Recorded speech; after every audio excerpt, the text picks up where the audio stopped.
Donc voilà, je pense avoir trouvé ma couleur. On va éviter de se déshabiller ici. Hein.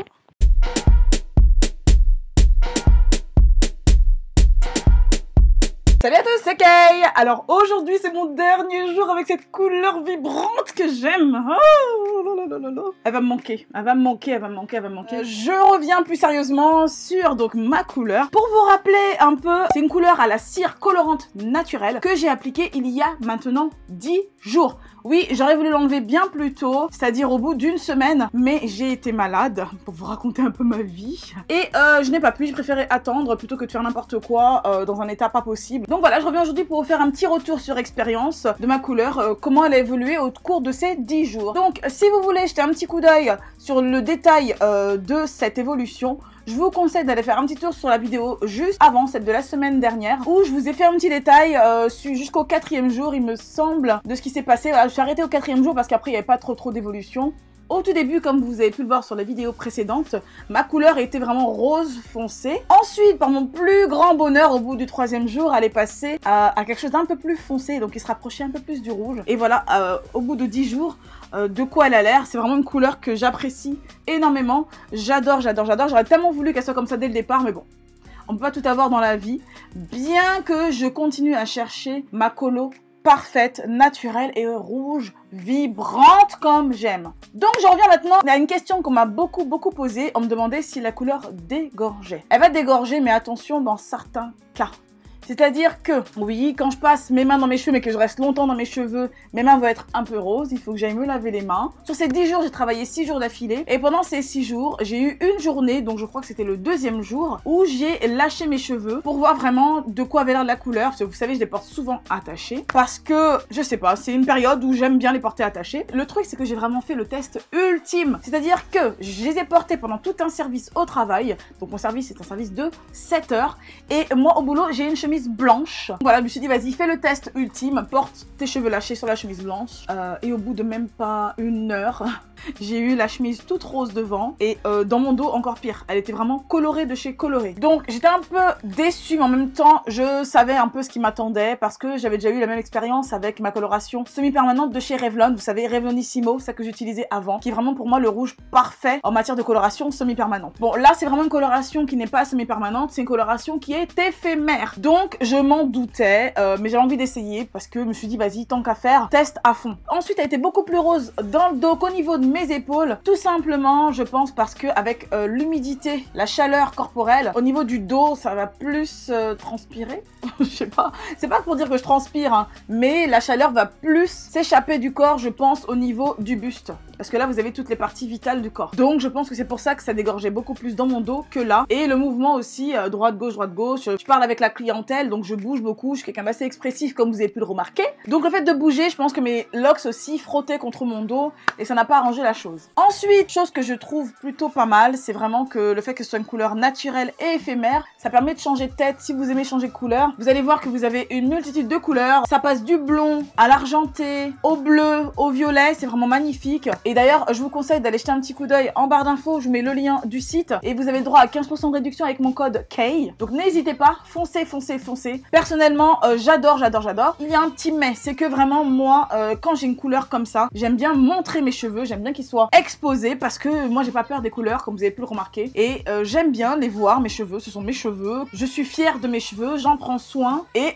quand j'ai une jolie couleur, j'aime bien la voir. Donc d'avoir les cheveux attachés avec une si jolie couleur, je trouve ça dommage. Voilà pourquoi je la conseille aussi beaucoup aux personnes qui ont des cheveux assez courts ou qui arrivent au niveau de la nuque, ou aux personnes qui veulent colorer donc tous les cheveux jusqu'aux racines, même s'ils attachent leurs cheveux, ça peut le faire aussi si vous avez une coiffure attachée. Si vous avez les cheveux mi-longs à longs, je vous conseille de porter un vêtement assez foncé, comme celui que j'ai aujourd'hui par exemple, quelque chose de foncé. Après la matière aussi va compter, là c'est du satin, c'est assez respirant, c'est ample, c'est pas trop moulant, là ça peut le faire, les cheveux vont glisser dessus, ça va pas colorer la matière, moi personnellement là ça va pas du tout colorer, ou ça ne se voit pas parce que la couleur est assez foncée, je ne sais pas trop. Mais bon, en tout cas, j'aime beaucoup, c'est une couleur que je vais refaire, c'est sûr et certain. Après, il y a aussi autre chose, c'est que quand moi je dors, au début je voulais mettre un foulard le premier jour, j'ai oublié, voilà, je veux pas de foulard quand je dors, personnellement, ça me gêne. Donc moi j'attache mes cheveux en chignon haut et je dors sur un oreiller en satin. Mon oreiller, il n'y a pas du tout de dégorgement, pourtant mon oreiller est en satin et il est de couleur argentée, donc il est très très clair. J'ai pas eu de soucis sur mon oreiller. Après, ce que je vous dis, c'est peut-être par rapport à la matière, je ne sais pas du tout. Donc maintenant, la seule chose qui me reste à voir, c'est est-ce que la couleur part bien au lavage, est-ce que la cire va bien s'éliminer? C'est une question qu'on m'a beaucoup posée, parce que un des composants premiers de cette cire colorante, bien évidemment, je viens de vous le dire,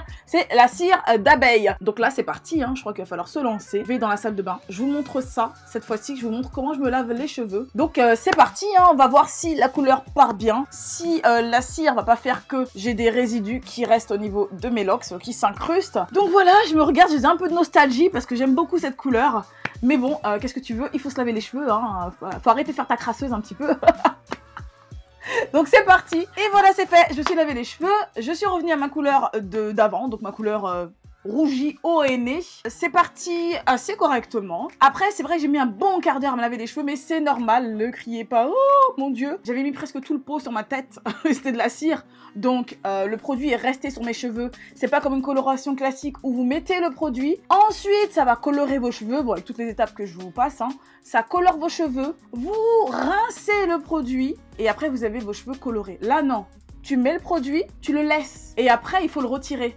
Donc voilà, j'avais vraiment tout le pot de cire sur la tête. Il me restait pas grand chose dans le pot, hein. Voilà pourquoi j'ai pris un bon quart d'heure. Pour commencer, j'ai juste rincé mes cheveux pendant un bon bout de temps pour faire partir un maximum de cire colorante. Après, lorsque l'eau est devenue un peu moins chargée en pigments, j'ai utilisé un premier shampoing, on va dire un premier savon, qui est donc le savon noir liquide de chez Aromazone, pour vraiment m'aider à enlever un maximum de cire colorante. Et j'en ai toujours un pot, hein. Le savon noir liquide de chez Aromazone, pour moi, c'est un truc à avoir si vous savez pas trop quoi utiliser au niveau de tout ce qui est naturel. Il est bon pour les cheveux, il est bon pour la peau, il est bon pour laver le linge. Faites ce que vous voulez avec. Le truc qui est vraiment bien, il laisse pas la peau sèche parce que il est enrichi en glycérine. Donc voilà pourquoi je l'aime bien. Et ensuite, quand j'ai vu qu'il fallait quelque chose d'un peu plus costaud quand même pour se débarrasser de la cire qui était à l'intérieur de mes locks, j'ai utilisé mon deuxième shampoing, c'est celui de chez Loguna. Et celui-ci, il est enrichi en levure de bière qui va stimuler la repousse. Et donc, comme vous pouvez voir, mes cheveux quand même, je trouve qu'ils ont pas mal poussé depuis la période où je les ai coupés. C'était il y a, je sais plus, 4 mois, quelque chose comme ça. Je sais plus trop.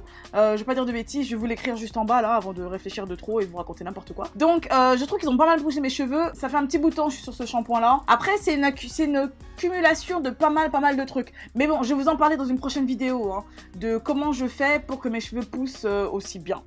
Je vais vous donner ma petite astuce. Et tout ça, ça a duré un bon quart d'heure. J'ai attendu vraiment que mes cheveux moussent bien.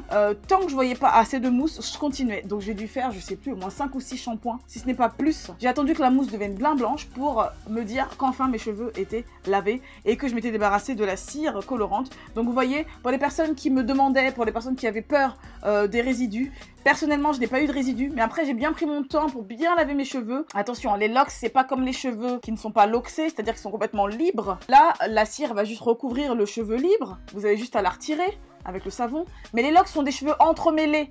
Donc à partir de là, il faut absolument que le savon entre dans vos locks. Le mouvement que j'ai fait, moi, avec le savon, c'est vraiment d'en mettre sur mes cheveux, de faire glisser mes mains tout le long de ma chevelure avec les mains imbibées de savon et de shampoing, et ensuite de bien faire rentrer le shampoing et le savon, de frotter un peu comme ça, et ensuite de rincer. Vraiment, il faut savoir laver ses cheveux en fonction du type de cheveux qu'on a. Il faut vraiment les laver en fonction du fait que vous avez des locks. Si vous êtes loxé comme moi, si vous n'êtes pas loxé comme moi, lavez-les comme d'habitude. Si vos cheveux sont loxés, vraiment je vous conseille d'utiliser la méthode que je viens d'utiliser là. Si vous n'avez pas de méthode pour le moment, je vous permets de copier sur moi et de faire ce que j'ai fait moi, étant donné que il faut vraiment que le savon entre dans vos locks, ce qui est logique vu que ce sont des cheveux entremêlés, il faut le faire entrer et pénétrer. Donc voilà pourquoi ça prend un peu plus de temps à laver. Mais bon, les locks, comme vous le savez, hein, depuis le début que vous avez vos locks, c'est une histoire de patience. Il faut apprendre à les connaître et à comprendre comment ça fonctionne. Dites-moi en commentaire hein, si vous avez des petites choses à rajouter ou si vous avez des petites astuces en plus pour laver vos cheveux correctement. Si vous avez les cheveux loxés, je suis vraiment à deux doigts de trouver vraiment la combinaison parfaite, de trouver vraiment la formule parfaite pour avoir enfin cette cette formule naturelle et cette couleur vibrante que je veux, je vous dis vraiment ce que je souhaiterais